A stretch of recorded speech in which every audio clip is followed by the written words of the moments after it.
नमस्कार. व्हायब्रंट अकॅडमीमध्ये आपल्या सर्व स्वागत. केमिस्ट्रीमध्ये कालच्या लेक्चरला आपण सोल्युबिलिटी हा पॉइंट बघितला होता. सोल्युबिलिटी आणि त्याच्यावर परिणाम करणारे फॅक्टर्स हे कोणते आहेत हे आपण एक्सप्लेन करत होतो. आपण बघितलं होतं सोल्युबिलिटी म्हणजे आपल्याला काय मिळतं तर how many amount of solute is dissolved in per unit volume of saturated solution at a specific temperature. ह्याला काय म्हटलं होतं सोल्युबिलिटी म्हटलं होतं. ह्या सोल्युबिलिटीवर परिणाम करणारे फॅक्टर्स आपण काल एक्सप्लेन करत होतो. ह्याच्यातला पहिला फॅक्टर आपण काल बघितला होता nature of solute and solvent. आणि ह्याच्यामध्ये एक कन्क्लुजन आपण काढलं होतं. एक फ्रेज आपण बघितली होती लाईक डिझॉल्व इन लाईक. हा पहिला फॅक्टर आपण सांगितला होता नेचर ऑफ सोल्यूट अँड सॉल्व्हंटच्या बाबतीत. Like dissolve in like that is polar solute polar solvent मध्ये डिझॉल्व होतो तर नॉन पोलार सोल्यूट हा नॉन पोलार सॉल्व्हंट मध्ये डिझॉल्व होईल. दुसरा फॅक्टर आपण बघणार आहोत आज that is effect of temperature on solubility. बघा दुसरा फॅक्टर काय मिळतंय effect of temperature on solubility. सोल्युबिलिटीवर परिणाम करणारा दुसरा फॅक्टर काय सांगितलाय तर टेम्परेचर. आपण जनरली काल सुद्धा एक एक्झाम्पल बघितलं होतं बघा. सिंपल आपण एका बीकर मध्ये रूम टेम्परेचरचं वॉटर घेतलं होतं 100 ml. दुसऱ्या बीकर मध्ये आपण 100 ml हॉट वॉटर घेतलं आणि दोघांमध्ये आपण शुगर 10 ग्रॅम शुगर ऍड केली होती बघा. तर त्याच्यामध्ये आपण काय बघितलं होतं हॉट वॉटर मध्ये 10 ग्रॅम शुगर जी ऍड केली होती ही लवकर डिझॉल्व झाली होती. दॅट इज त्याच्यामध्ये त्याची सोल्युबिलिटी जास्त होती. मात्र हा टेम्परेचर फॅक्टर हा जनरल आपण आता बघितलं. हायर टेम्परेचरला सब्स्टन्सची सोल्युबिलिटी हाय असेल हा जनरल बघितला. मात्र केमिस्ट्रीच्या दृष्टीने जर आपण बघायचं म्हटलं तर सोल्युबिलिटीवर परिणाम करणारा हा जो टेम्परेचर फॅक्टर आहे तो कशा पद्धतीने परिणाम करतो तर solubility of substance changes with temperature depends upon enthalpy of solution. Most important काय माहिती बघा एन्थाल्पी ऑफ सोल्युशन. म्हणजे सोल्युशनची एन्थाल्पी कशी आहे आणि त्याच्या बेसवर मग टेम्परेचरचा परिणाम कशावर होणार आहे सोल्युबिलिटीवर झालेला पहिला आहे. फॉर एक्झाम्पल बघा number of solids like potassium chloride dissolve in water. This is an endothermic process. बघा पोटॅशियम क्लोराइड कशामध्ये डिझॉल्व केला वॉटर मध्ये तर ही प्रोसेस काय सांगितली एंडोथर्मिक. आता दोन टाईपच्या थर्मल बेस प्रोसेस मिळतील एक्झोथर्मिक आणि एंडोथर्मिक अशा दोन प्रोसेस आपण ह्याच्या आधी बघितले. एंडोथर्मिक काय मिळता येईल म्हणजे ज्याच्यामध्ये हीट ऍब्सॉर्ब केली जाते ही एंडोथर्मिक प्रोसेस असेल. तर ज्याच्यामध्ये हीट बाहेर टाकली जाणार आहे रिलीज होणार आहे ही म्हणजे एक्झोथर्मिक प्रोसेस असले पहिला मिळते. मग according to that potassium chloride dissolve in water by endothermic process म्हणजे ज्या वेळेला पोटॅशियम क्लोराइड आपण वॉटर मध्ये डिझॉल्व करणार आहे त्यावेळेला तिथं हीट ऍब्सॉर्ब केली जाते. This is an endothermic phenomena. When temperature is increased by adding the heat of the system, the solubility of substance increases. बघा एंडोथर्मिक मध्ये आपल्याला जर आपण टेम्परेचर वाढवलं तर तिथं काय होणार आहे सोल्युबिलिटी सुद्धा काय होणार आहे वाढणार आहे इन्क्रीज होणार आहे. अकॉर्डिंग टू कशाच्या बेसवर सांगितलं तर एंडोथर्मिक फिनॉमिनॉन आहे this is an favourable at high temperature. म्हणजे जर आपण त्या सिस्टीमचं टेम्परेचर वाढवलं तर त्याच्यामध्ये पोटॅशियम क्लोराइडची सोल्युबिलिटी सुद्धा काय होणार आहे वाढणार आहे इन्क्रीज होणार आहे. आणि हे कशाच्या बेसवर मिळतं तर अकॉर्डिंग टू ली चॅटेलियर प्रिन्सिपल. हे गेल्या वर्षी तुम्ही 11वी मध्ये केमिकल इक्विलिब्रियम मध्ये हे प्रिन्सिपल बघितलं होतं बघा ली चॅटेलियर प्रिन्सिपल. त्या प्रिन्सिपलच्या बेसवर हे प्रिन्सिपल काय मिळत होतं आपल्याला तर एखादी आपण इक्विलिब्रियम सिस्टीम जर बघितली आणि ह्या सिस्टीमला जर आपण एक्सटर्नल ट्रेस अप्लाय केला एक्सटर्नल म्हणजे बाहेरून जर आपण त्या सिस्टीमवर काही ट्रेस अप्लाय केला तर तिथं त्या सिस्टीमवर जो बाहेरून ट्रेस आपण अप्लाय करतो त्याचा जो परिणाम आहे तो परिणाम ती सिस्टीम स्वतःच्या स्वतः काय करते नलिफाय करते आणि तो जो इफेक्ट आहे तो इफेक्ट तिथं नलिफाय झालेला पहिला मिळतोय, म्हणजे जो एक्सटर्नल ट्रेस अप्लाय केला त्याचा जो परिणाम होणार आहे तो परिणाम ती सिस्टीम त्या स्वतःवर होऊ दे नाही. तो जो परिणाम आहे त्या सिस्टीम मध्ये स्वतःच्या स्वतः ऍडजस्ट केला जातो. ह्या ली चॅटरियल प्रिन्सिपल म्हटलं जातं. आणि ह्या प्रिन्सिपल नुसार जर आपण बघितलं तर एंडोथर्मिक म्हणजे ज्या प्रोसेस मध्ये हीट ऍब्सॉर्ब केली जाणार आहे ही एंडोथर्मिक फिनॉमिनॉन असेल. म्हणजे ज्याच्यामध्ये हीट ऍब्सॉर्ब केल्यानंतर त्या पोटॅशियम क्लोराईडचं डिझोल्युशन होते थोडक्यात. आणि मग हे जे डिझोल्युशन होतं एंडोथर्मिक फिनॉमिनॉन म्हटलं according to Le Chatelier principle this is an favourable at high temperature.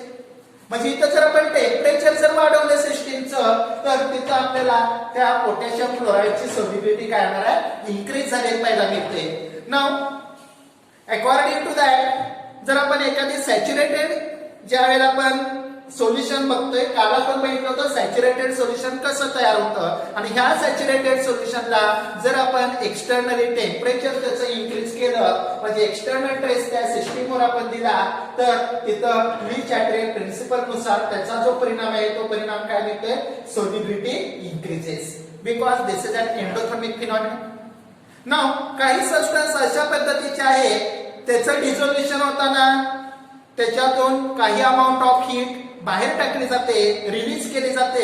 This is an exothermic process. आता ह्याच्यामध्ये जर बघितलं आपण फॉर एक्झाम्पल बघा कॅल्शियम क्लोराईड किंवा फॉर एक्झाम्पल कॅल्शियम क्लोराईड आणि दुसरं एक एक्झाम्पल आपण बघतोय लिथियम सल्फेट. हे दोन्ही सबस्टन्स जर आपण बघितले तर हे लिथियम सल्फेट आणि कॅल्शियम क्लोराईड हे दोन्ही सबस्टन्स ज्या वेळेला वॉटर मध्ये आपण डिझॉल्व करतो त्यावेळेला ह्याच्यातून काही अमाऊंट हीट बाहेर पडते. म्हणजे हा फिनॉमिनॉन कशा टाईपचा असेल एक्झोथर्मिक. आता एक्झोथर्मिक त्याच्यातून हीट काय झाली रिलीज झाली. According to Le Chatelier principal जर एक्झोथर्मिक फिनॉमिनॉन असेल तर त्या सिस्टीमचं जर आपण टेम्परेचर वाढवलं तर सोल्युबिलिटी तिथं काय होणार आहे डिक्रीज झालेली पाहायला मिळते. बघा दोन टाईपच्या प्रोसेस आपल्याला मिळाल्या. पहिल्या प्रोसेस मध्ये काय झालं होतं तर सबस्टन्स वॉटर मध्ये डिझॉल्व होताना हीट ऍब्सॉर्ब केली होती. तो एंडोथर्मिक फिनॉमिनॉन होता आणि त्यामुळे temperature increases solubility also increases. मात्र दुसऱ्या याच्यामध्ये काय झालं फॉर एक्झाम्पल आपण बघितलं कॅल्शियम क्लोराईड किंवा लिथियम सल्फेट हे जर आपण वॉटर मध्ये ह्यासारखे काही सबस्टन्स वॉटर मध्ये ज्या वेळेला आपण डिझॉल्व करतो त्यावेळेला त्याच्यातून काही अमाऊंट हीट रिलीज होते बाहेर टाकली जाते. This is an exothermic phenomenon. आणि ली चॅटरियल प्रिन्सिपल नुसार एक्झोथर्मिक फिनॉमिनॉन जर आपण बघितलं तर त्याच्यामध्ये आपल्याला काय मिळतं which is favourable at low temperature. म्हणजे तिथं जर आपण बघितलं तर कमी टेम्परेचरला त्याचं डिझोल्युशन काय होणार वाढणार आहे. इथं आपण टेम्परेचर वाढवलं तर सोल्युबिलिटी काय झाली डिक्रीज झाली. But this is not a clear criteria for the solubility and temperature. कारण काही सबस्टन्स अशा पद्धतीचे आहेत फॉर एक्झाम्पल आता आपण बघितलं कॅल्शियम क्लोराईडचं डिझोल्युशन होताना एक्झोथर्मिक प्रोसेस असते पहिला मिळतं. तर दुसरं आपल्याला मिळतंय अमोनियम नायट्रेट. अमोनियम नायट्रेट ह्या सबस्टन्स जर आपण वॉटर मध्ये डिझॉल्व केला तर हा एंडोथर्मिक फिनॉमिनॉन असले पाहायला मिळतो. म्हणजे ज्या वेळेला अमोनियम नायट्रेट हा वॉटर मध्ये डिझॉल्व केला जाणार आहे त्यावेळेला तिथं काही अमाऊंट हीट ऍब्सॉर्ब करावी लागेल आणि त्यामुळे ही एंडोथर्मिक प्रोसेस आहे. आता आपण दोन बघितल्या होत्या. एंडोथर्मिक प्रोसेस ही हाय टेम्परेचरला फेवरेबल असेल म्हणजे त्याची सोल्युबिलिटी काय होणार आहे टेम्परेचर इन्क्रीजेस सोल्युबिलिटी इन्क्रीजेस. दुसरा पार्ट आपण बघितला होता एक्झोथर्मिक प्रोसेस जर असेल तर लो टेम्परेचरला फेवरेबल आहे. म्हणजेच तिथं जर आपण बघितलं त्याचं जर आपण टेम्परेचर वाढवलं तर त्याची सोल्युबिलिटी डिक्रीज होते. मात्र त्याला दोन अपवाद आहेत. जसं आता आपण सांगितलं होतं कॅल्शियम क्लोराईड डिझॉल्व होताना कसा डिझॉल्व होतोय एक्झोथर्मिक फिनॉमिनॉन डिझॉल्व होतो. आणि दुसरं एक्झाम्पल बघितलंय अमोनियम नायट्रेट हा डिझॉल्व होताना कसा डिझॉल्व होतोय एंडोथर्मिक प्रोसेसने डिझॉल्व होतो. मात्र दोन्ही कंपाऊंडचं dissolution both increases with increasing temperature. बघा आयदर कॅल्शियम क्लोराईड असेल किंवा अमोनियम नायट्रेट असेल, दोन्ही जर आपण वॉटरमध्ये डिझॉल्व्ह केले आणि त्याचं जर सोल्युशनचं टेम्परेचर जर आपण वाढवलं तर त्याची सोल्युबिलिटी सुद्धा काय होते, इन्क्रीज होते. म्हणजे ह्याच्यावरून आपल्याला हा टेम्परेचर हा क्लिअर क्रायटेरिया आपल्याला देता येणार नाही. म्हणजे त्या सबस्टन्सचं नेचर कसं आहे त्याचा परिणाम त्याच्या सोल्युबिलिटीवर झालेला पाहायला मिळेल. कॅल्शियम क्लोराईड एक्झोथर्मिक आहे म्हणजे लो टेम्परेचरला फेवरेबल असेल. म्हणजे ज्या वेळेला कॅल्शियम क्लोराईड वॉटरमध्ये डिझॉल्व्ह होणार आहे त्यावेळेला तिथं आपल्याला त्याच्यातून हीट रिलीज होते. म्हणजे जर आपण त्या सिस्टीमचं टेम्परेचर वाढवलं तर त्याची सोल्युबिलिटी डिक्रीज व्हायला पाहिजे, मात्र त्याची सोल्युबिलिटी काय ते इन्क्रीज होते. दुसरं एक्झाम्पल आपण बघितलं अमोनियम नायट्रेट हा एंडोथर्मिक फिनॉमिनॉन डिझॉल्व्ह होतो. म्हणजे ज्या वेळेला वॉटरमध्ये अमोनियम नायट्रेट डिझॉल्व्ह होतो त्यावेळेला त्याच्यामध्ये काही अमाऊंट हीट ऍब्सॉर्ब केली जाते आणि त्यामुळं ती प्रोसेस मात्र हाय टेम्परेचरला फेवरेबल असते. म्हणजे इथं तो फिनॉमिना एंडोथर्मिक आहे की एक्झोथर्मिक आहे त्याचा आणि त्याच्या सोल्युबिलिटीचा आपल्याला काही संबंध लावता येईल. म्हणजे इथं आपल्याला ह्याच्यामध्ये जर बघितलं सिंपल एक्झाम्पल बघा, solubility of sodium bromide, sodium chloride, potassium chloride changes slightly with temperature. बघा पहिलं कंक्लुजन काय काढलंय, सोडियम ब्रोमाइड, सोडियम क्लोराइड हे जे सबस्टन्स आहे आणि दुसरा काय सांगितला पोटॅशियम क्लोराइड, त्यांची सोल्युबिलिटी जर बघितली तर ही सोल्युबिलिटी काय सांगितली, solubility of sodium bromide, sodium chloride आणि पोटॅशियम क्लोराइड चेंज स्लाइटली. ही सोल्युबिलिटी कशी चेंज होते बघा, स्लाइटली विथ टेम्परेचर. म्हणजे टेम्परेचर वाढवलं तर जेवढ्या प्रमाणात त्याचं सोल्युबिलिटी वाढायला पाहिजे ती वाढत नाही. दुसरं एक्झाम्पल बघा, solubility of potassium nitrate KNO3, sodium nitrate, potassium nitrate, sodium nitrate and potassium bromide. Solubility of potassium nitrate, sodium nitrate आणि पोटॅशियम ब्रोमाइड यांची सोल्युबिलिटी जर बघितली इन्क्रीज अप्रिसिएबली विथ इन्क्रीजिंग टेम्परेचर. यांची सोल्युबिलिटी काय येते, अप्रिसिएबली इन्क्रीज झाली पहिला मिळते विथ इन्क्रीजिंग टेम्परेचर. म्हणजे टेम्परेचर वाढवलं तर यांची सोल्युबिलिटी सुद्धा काय होते, वाढलेली पाहायला मिळते. नाउ नेक्स्ट एक्झाम्पल काय मिळतं बघा, solubility of sodium sulphate decreases with increasing temperature. तिसरा काय मिळतं बघा, सोल्युबिलिटी, कुणाची सोल्युबिलिटी सांगितली तर सोडियम सल्फेट, सोडियम सल्फेटची सोल्युबिलिटी काय होते, डिक्रीज होते. कशी डिक्रीज होते, विथ इन्क्रीजिंग टेम्परेचर. म्हणजे टेम्परेचर वाढवलं तर ह्याची सोल्युबिलिटी काय होते, डिक्रीज झाली पाहायला मिळते. म्हणजे याच्यामध्ये जर आपण बघितलं तर जनरली आपल्याला हा टेम्परेचर फॅक्टर जो आहे हा कसा परिणाम करेल हे आपल्याला सांगता येत नाही. म्हणजे एक्झोथर्मिसिटी किंवा एंडोथर्मिसिटी एवढाच क्रायटेरिया आपल्याला त्या सोल्युबिलिटीसाठी वापरून चालणार नाही. त्याचं नेचर कसं आहे, कारण इथं आपण बघितलं कॅल्शियम क्लोराईड एक्झोथर्मिक प्रोसेसने डिझॉल्व्ह होतो, मात्र ती प्रोसेस लो टेम्परेचरला फेवरेबल असेल, but dissolution of calcium chloride increases with increase in temperature. आणि त्यामुळे असे काही आपल्याला सबस्टन्स मिळतील जे एक्झोथर्मिक प्रोसेसने डिझॉल्व्ह होतात, मात्र तरी सुद्धा टेम्परेचर वाढवलं तर त्यांची सोल्युबिलिटी वाढते. आणि त्यामुळे टेम्परेचर जर आपण बघितलं तर हा एकच फॅक्टर आपल्याला सांगता येणार नाही सोल्युबिलिटीच्या बाबतीत.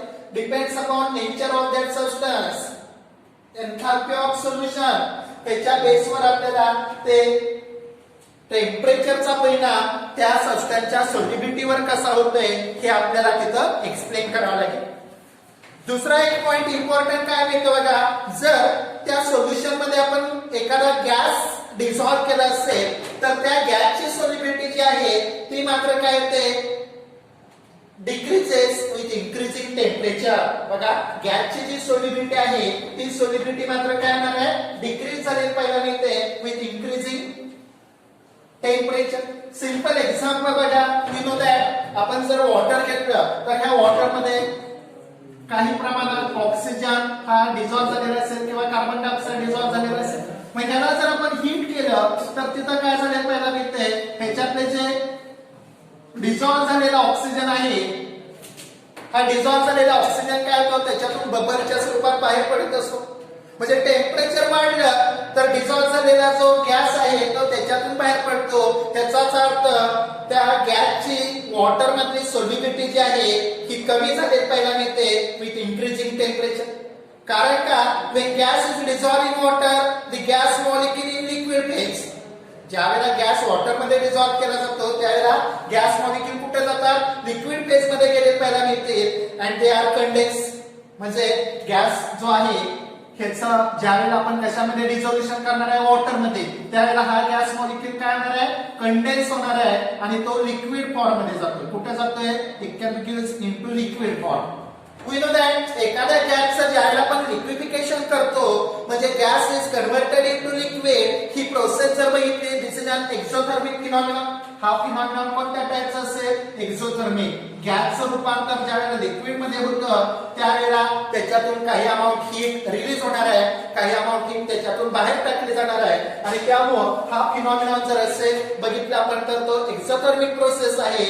बट वी नो दॅट आता इथं जर बघितलं आपण तर एक्झोथर्मिक लो टेम्परेचरला फेवरेबल आहे. म्हणजे गॅस वॉटर मध्ये डिझॉल्व्ह केला तर त्याच्यातून आपल्याला हा गॅस काय होतो बाहेर पडले पाहायला मिळतो. कधी बाहेर पडतो जर आपण त्याचं टेम्परेचर वाढवलं. म्हणजे एक्झोथर्मिक प्रोसेस जे लो टेम्परेचरला फेवरेबल आहे हे इथं आपल्याला मिळतंय. मात्र मगाशी आपण बघितलं होतं कॅल्शियम क्लोराईडचं डिझोल्युशन हे एक्झोथर्मिक प्रोसेस आहे. मात्र कॅल्शियम क्लोराईडचं डिझोल्युशन म्हणजे त्याची सोल्युबिलिटी काय सांगितली होती आपण इन्क्रीजेस विथ इन्क्रीजिंग टेम्परेचर.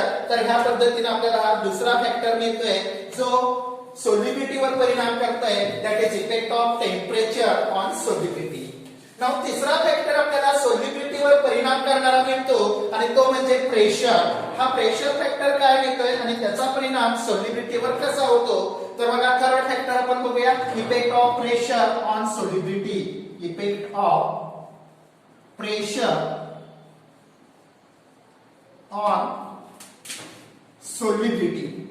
आता ह्याच्यामध्ये मोस्ट इम्पॉर्टंट पार्ट काय मिळतोय तर सोल्यूट जो आहे त्याचं नेचर कोणतं आहे. सोल्यूट आयदर सॉलिड असेल किंवा लिक्विड असेल. बघा सोल्यूट काय असेल सॉलिड असेल किंवा लिक्विड असेल तर त्याच्या सोल्युबिलिटीवर प्रेशरचा परिणाम होत नाही.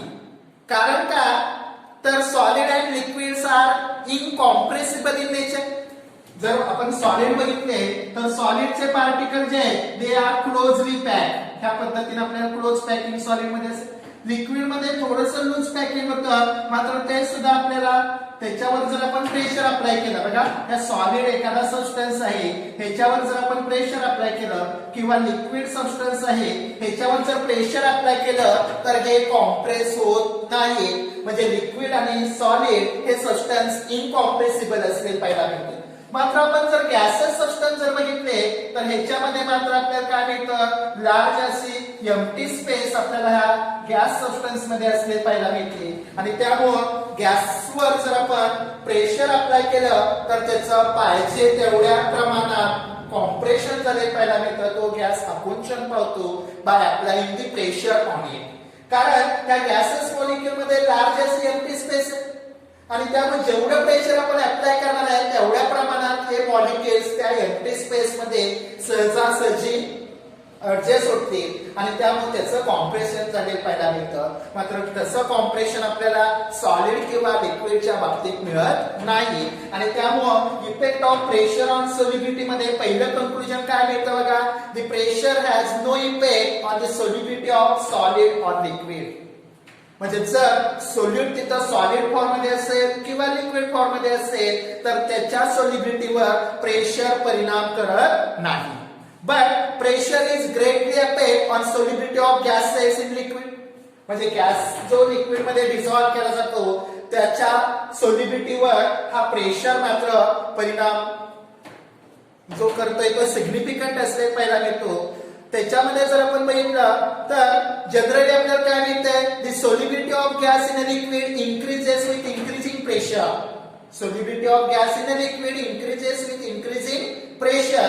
म्हणजे जेव्हा आपण मागाशी फॉर एक्झाम्पल बघितलं होतं वॉटर मध्ये समजा ऑक्सिजन डिझॉल्व्ह केला किंवा कार्बन डायऑक्साइड वॉटर मध्ये डिझॉल्व्ह केला जर त्याच्यावर आपण प्रेशर अप्लाय केलं प्रेशर वाढवत नेलं त्या सोल्युशनचं, तर त्याच्यामध्ये जो डिझॉल्व्ह होणारा कार्बन डायऑक्साइड जो आहे त्याचं क्वांटिटी, याचा अमाऊंट सुद्धा काय होत जाणार आहे, इन्क्रीज होत गेलेला पाहायला मिळतो. मग हे जे रिलेशन आहे ते रिलेशन प्रेशर हा सॉल्युबिलिटीवर कसा परिणाम करतो ते एक्सप्लेन करण्यासाठी एक पर्टिक्युलर लॉ आपण इथं स्टडी करणार आहे. आणि हा लॉ कोणता मिळतोय तर त्याचं नाव आहे हेनरीज लॉ.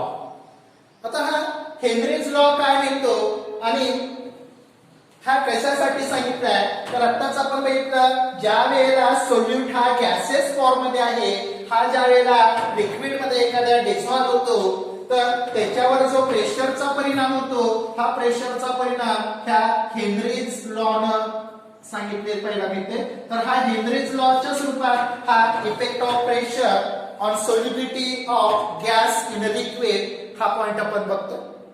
मग आता हेनरीज लॉ काय सांगतो, ह्याचं स्टेटमेंट काय मिळतं बघा, the solubility of a gas in a liquid, काय सांगितलं बघा, the solubility of gas in a liquid. कुणाची सोल्युबिलिटी सांगितली, गॅसची. कशामध्ये सोल्युबल केलाय, कशामध्ये डिसॉल्व्ह केलाय, लिक्विड मध्ये. That is the solubility of gas in a liquid is directly proportional. The solubility काय सांगितले, directly proportional to the pressure, directly proportional to the pressure.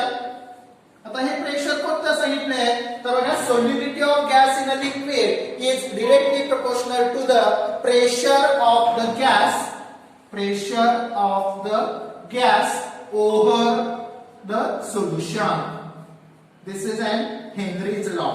बघा, हेनरीज लॉचं स्टेटमेंट लक्षात आलं का, काय सांगितलं तर solubility of gas in a liquid म्हणजे गॅस जो आपण लिक्विड मध्ये डिसॉल्व्ह करतोय तर तो डिसॉल्व्ह होणारा जो गॅस आहे ह्याची सोल्युबिलिटी ही काय सांगितली, इज डिरेक्टली प्रपोर्शनल. कुणाच्या डिरेक्टली प्रपोर्शनल मध्ये आहे, to the pressure of the gas over the solution. म्हणजे उदाहरणार्थ बघा, समजा हे एक सोल्युशन आहे, ह्या सोल्युशन मध्ये इथं एक लिक्विड आहे, समजा वॉटर हा एक लिक्विड आहे, ह्याच्यामध्ये काय केलं तर कार्बन डायऑक्साइड गॅस आपण डिसॉल्व्ह केला. मग हे जे सोल्युशन आहे त्या सोल्युशनवर जेवढं प्रेशर आपण अप्लाय करणार आहे तेवढ्या प्रमाणात डिसॉल्व्ह होणाऱ्या कार्बन डायऑक्साइडचा अमाउंट इन्क्रीज होत जाणार. म्हणजे इथं बघा, कार्बन वॉटर आपण घेताना समजा 1 लिटर वॉटर घेतलंय, सुरुवातीला त्याच्यामध्ये कार्बन डायऑक्साइड जो डिसॉल्व्ह झाला, समजा ह्या डिसॉल्व्ह होताना 250 मिलीलीटर एवढा डिसॉल्व्ह झाला. किती, त्यावेळेला ऍटमॉस्फेरिक प्रेशर समजा 1 ऍटमॉस्फेरिक प्रेशर होतं. समजा ते प्रेशर काय केलं, आणखी 1 ऍटमॉस्फिअर वाढवलं म्हणजे 2 ऍटमॉस्फेरिक प्रेशर केलं, म्हणजे सोल्युशन च्या वर जे प्रेशर आहे ते प्रेशर काय केलं, इन्क्रीज केलं, वाढवलं. तर हा जो कार्बन डायऑक्साइड त्याच्यामध्ये डिसॉल्व्ह होतोय त्याचा अमाउंट सुद्धा इन्क्रीज झाला आणि आणखी 250 मिलीलीटर कार्बन डायऑक्साइड त्याच्यामध्ये काय झाला, डिसॉल्व्ह झाला. ह्याचाच अर्थ the solubility of gas in a liquid is directly proportional to the pressure of the gas over the solution. म्हणजे त्या सोल्युशनवर जेवढं प्रेशर आपण अप्लाय करत जाणार आहे तेवढी तिथं जो गॅस डिसॉल्व्ह होते त्याची सोल्युबिलिटी काय होत जाते, इन्क्रीज होत गेली पाहायला मिळते. Now, according to that, mathematically, this Henry's law, they can be written as S is directly proportional to P. Where S म्हणजे तिथं काय असणार आहे, solubility असेल of a gas in a liquid and P is nothing but the pressure of the gas over the solution.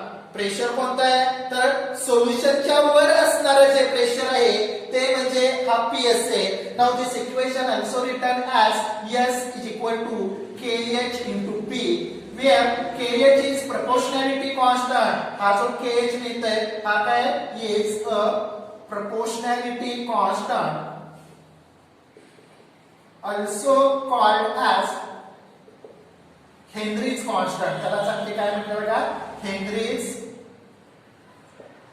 constant. Proportionality constant जो मिळतो तो काय मिळतोय, हेनरीज कॉन्स्टंट. कारण हा कसा मिळाला आपल्याला, हेनरीज लॉ वरून मिळालेला पहिला मिळतोय, म्हणून त्या कॉन्स्टंटला काय म्हटलंय, हेनरीज कॉन्स्टंट.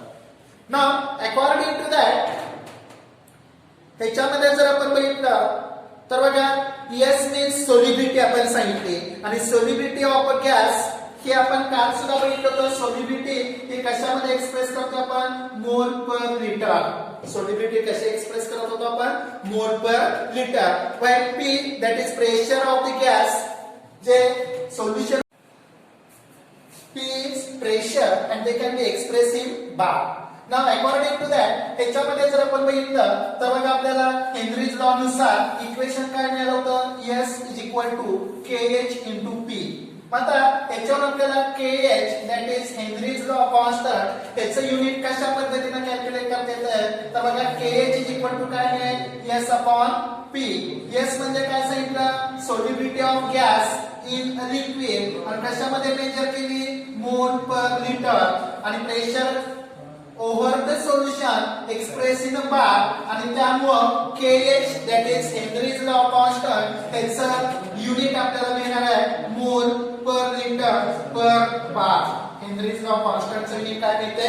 मोल पर लिटर पर बार. आता त्याच्यामध्ये जर आपण बघा if solubility of gas in a liquid ही जर solubility of gas in liquid is 1 mole per liter. बघा solubility किती आहे गॅसची? 1 मोल पर लिटर. त्याचा अर्थ गॅसचा 1 मोल एका लिटर मध्ये डिझॉल्व्ह झाला असेल. And pressure over the solution, pressure over the solution, हे प्रेशर जर आपण बघितलं इज ऑल्सो 1 बार. सॉल्युबिलिटी किती मिळाली? 1 मोल per litre as well as pressure किती मिळाले? 1 बार. मग सॉल्युबिलिटी आपल्याला किती मिळालं? 1 मोल पर लिटर, प्रेशर 1 बार मिळतं. त्यावेळेला जर आपण बघितलं तर तिथं आपल्याला त्या गॅसची सॉल्युबिलिटी आणि हेनरीज लॉ कॉन्स्टंट हे आपल्याला कशा स्वरूपात रिलेट करतात? तर सिंपल बघा, जर आपण अप्लाय केलेलं प्रेशर, हे अप्लाय केलेलं प्रेशर 1 बार असेल तर तिथं आपल्याला pressure P is equal to 1 bar. Then at that time KH is equal to S मिळू शकतो. म्हणजेच हेनरीज लॉ कॉन्स्टंट म्हणजेच काय असेल? त्या गॅसची सॉल्युबिलिटी मिळू शकते. कधी? तर ज्या वेळेला त्या सोल्युशनवर अप्लाय होणारं जे प्रेशर आहे हे प्रेशर जर 1 बार असेल तर तिथं त्या गॅसची सॉल्युबिलिटी जी लिक्विड मध्ये मिळते ती सॉल्युबिलिटी आणि तिथं मिळणारा हेनरीज लॉ कॉन्स्टंट हे दोन्ही इक्वल असते. आता हा हेनरीज लॉ कॉन्स्टंट जर आपण बघितला तर ह्याचं डेमॉन्स्ट्रेशन त्याला म्हटलंय किंवा डेली रुटीन लाईफ मध्ये त्याचा यूज कशा पद्धतीने होतोय, त्याचं ऍप्लिकेशन काय मिळतं बघा. आपण सगळे डिफरंट टाईपचे cold drinks, soft drinks use करत असतो. ह्या कोल्ड ड्रिंकच्या बॉटल्स जर बघितल्या तर त्या बॉटल ज्या वेळेला सील केल्या जातात त्यावेळेला काय केलं जातं? तर हे जे कोल्ड ड्रिंकचं जे मिक्सचर त्या बॉटलमध्ये फिल केलेलं असतं हे प्रेशराइज केलं जातं आणि ते प्रेशराइज करताना तिथं mixture of air and carbon dioxide saturated with water vapour. म्हणजे कशाचं मिक्सचर असतं? Air, carbon dioxide and saturated with water vapour हे जे मिक्सचर मिळते त्याच्या साह्याने काय केलं जातं? ते प्रेशराइज केलं जातं. मग आत्ताच आपण बघितलं इथं जो फॅक्टर आपण बघतोय, कोणता फॅक्टर सांगितला?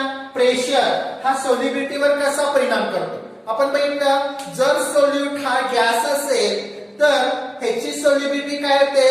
त्या सोल्युशनवर अप्लाय केलेलं प्रेशर वाढवलं तर तिथं डिझॉल्व्ह होणाऱ्या गॅसची सॉल्युबिलिटी सुद्धा काय होते? वाढते. मग इथं हे सॉफ्ट ड्रिंक किंवा कोल्ड ड्रिंक्स आपण जे बघतोय ह्याचं सिलिंग करताना त्याच्यावर प्रेशरायझर केलं जातं आणि प्रेशराइज करताना म्हणजेच तिथं काय सांगितलं होतं? तर mixture of air, carbon dioxide आणि वॉटर वेपर ह्याच्या साह्याने ते प्रेशराइज केलं. म्हणजे तिथं काय केलं? कार्बन डायऑक्साइड जो आहे त्याच्यावर प्रेशर अप्लाय केल्यामुळं त्या सॉफ्ट ड्रिंक्स मध्ये काय होतं? हा कार्बन डायऑक्साइड डिझॉल्व्ह होतो. आणि त्यामुळे बघा ज्यावेळेला आपण ह्या सॉफ्ट ड्रिंकच्या बॉटलचं सिलिंग ओपन केलं तर त्याच्यातून आपल्याला बबल्स बाहेर पडले पाहायला मिळतात, इपरेन्सेस बाहेर पडतात. तर हा जो डिझॉल्व्ह झालेला जो गॅस असतो त्याच्यावरचं प्रेशर कमी झालं, आपण सिलिंग ओपन केलं, प्रेशर रिड्यूस झालं आणि त्यामुळे तो डिझॉल्व्ह झालेला जो कार्बन डायऑक्साइड गॅस आहे तो बबलच्या स्वरूपात त्याच्यातून बाहेर पडतो. तर ह्या पद्धतीने आपल्याला हा प्रेशरचा परिणाम मिळतोय. This is an demonstration of Henry's law. Now stop here. थांबू इथं. नेक्स्ट पिरियड आपण